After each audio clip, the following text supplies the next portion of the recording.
তাকিয়ে স্তম্ভিত হয়ে গেল শিবাঙ্গী। ঘরের সেই বিশেষ কোণটায় আস্তে আস্তে একটা ছায়ামূর্তি আকার নিচ্ছে। দেহাতীত লম্বা তার হাত, বিষধর সাপের ফণার মতো উড়ন্ত চুল, মুখমণ্ডলের উপর আগুনের ভাটার ন্যায় জ্বলন্ত চোখ। দৃশ্যটা দেখে স্থাণু হয়ে গেল শিবাঙ্গী। ঘটনার আকস্মিকতায় তার মস্তিষ্ক তার শরীরের উপর থেকে সমস্ত নিয়ন্ত্রণ হারালো।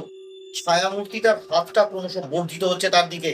হাত দুটো এগিয়ে এসে চেপে ধরলো তার পা। পাক শক্তি লোপ পেয়েছে শিবাঙ্গীর। হ্যাঁচকা টানে মাটির উপর আছড়ে পড়লো সে। যন্ত্রণার একটা অস্ফুট আর্তনাদ ছাড়া সে আর কোনো কিছু উচ্চারণ করতে পারলো না। ছায়ামূর্তিটা ক্রমশ তাকে নিজের দিকে টেনে নিচ্ছে। আস্তে আস্তে হাঁ করা মুখটা একটা কালান্তর গহ্বরের আকার নিচ্ছে। শিবাঙ্গী বুঝতে পারছে আর একটু পরেই ওই মুখ তাকে গিলে খাবে, কিন্তু কিছুই করতে পারছে না সে। কোনো এক অজানা মন্ত্র বলে সে এখন নিস্তেজ। ঠিক এমন সময় হঠাৎ কলিং বেলটা বেজে উঠলো, আর সঙ্গে সঙ্গে অদৃশ্য হয়ে গেল ছায়ামূর্তি। আরো দুবার বেজে বেলটা বন্ধ হয়ে গেল। প্রায় পাগলের মতো ছুটে গিয়ে সদর দরজা খুলে শিবাঙ্গী দেখলো তানিয়া অবাক দু চোখে তার দিকে তাকিয়ে আছে।